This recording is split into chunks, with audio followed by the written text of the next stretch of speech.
पूर्वी दिल्ली नगर निगम के नेता विपक्ष मनोज त्यागी ने वीरवार को निगम मुख्यालय में प्रेस कॉन्फ्रेंस कर पूर्वी निगम के बीजेपी नेताओं पर भ्रष्टाचार का आरोप लगाते हुए कहा कि निगम द्वारा घर से कूड़ा उठाने की जो योजना शुरू की गई है वो जनहित में नहीं अपितु बीजेपी शासित निगम के नेताओं के हित में है, जिसमें सीधे सीधे भ्रष्टाचार की बू नजर आ रही है। जो सफाई व्यवस्था का काम वर्तमान में 80 करोड़ रुपए में सुचारू रूप से चल रहा था, उसके लिए प्राइवेट कंपनी को 220 करोड़ देने का क्या मतलब है। इसके अलावा एक तरफ तो निगम की माली हालत इतनी खराब है कि उससे अपने कर्मचारियों को वेतन देने के लाले पड़े हुए हैं, मगर इससे बेपरवाह निगम नेताओं ने इस तरह की योजना को लाकर निगम पर अतिरिक्त बोझ क्यों बढ़ाया।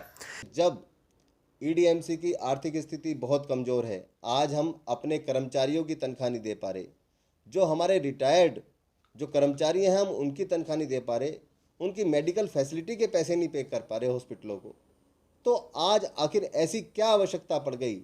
कि जिस काम को हम साल में 70 करोड़ रुपए में निपटा सकते थे, 80 करोड़ रुपए खर्च करके और अच्छा कर सकते थे, 90 करोड़ रुपए खर्च करके और बहुत अच्छा कर सकते थे, ऐसे काम के लिए हमें 220 करोड़ रुपए एक निजी कंपनी को दे करके कूड़ा उठवाने की आवश्यकता आखिर क्यों पड़ी।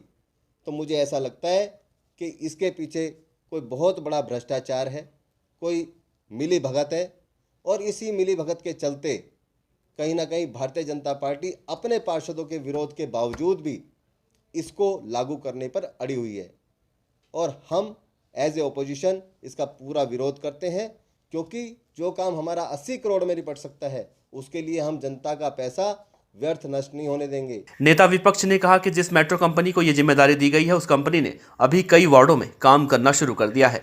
उन्होंने कहा कि अभी पिछले दिनों बीजेपी के ही पार्षद श्याम सुंदर अग्रवाल ने आरोप लगाया था कि यह कंपनी ठीक ढंग से काम नहीं कर रही है और कृष्णानगर इलाके के डलाव घरों में अभी भी कूड़ा दिखाई दे रहा है।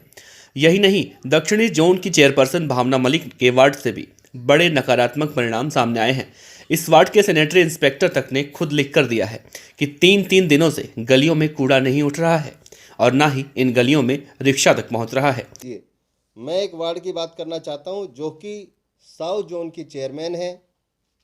मयूर विहार फेज 2 वार्ड है, वार्ड नंबर 11 है। यहाँ जा कर के हमने लोगों से बात करी और लोगों से बात करके हमने पाया कि वहाँ पर घरों में कूड़ा उठाने की बात तो बहुत दूर की बात है, गलियों के अंदर भी कोई रिक्शा कोई टिपर नहीं पहुँच पा रहा। वहाँ लोगों ने शिकायत करी है कि हमारे यहाँ गली में भी कूड़ा लेने के लिए कोई टिपर नहीं आ रहा है। उसी वार्ड के एसआई सैनिटरी इंस्पेक्टर ने की, जिसमें उन्होंने अपनी रिपोर्ट दी है। इस रिपोर्ट में साफ साफ लिखा है कि गलियों के अंदर 3 दिन तक कूड़ा पड़ा रहता है, 3 दिन तक कूड़ा नहीं उठ पाता, गलियों में रिक्शा नहीं आती, शील्ड पड़ी रहती है। ये उसी सैनिटरी इंस्पेक्टर की रिपोर्ट मैं आपके सामने पेश कर रहा हूँ।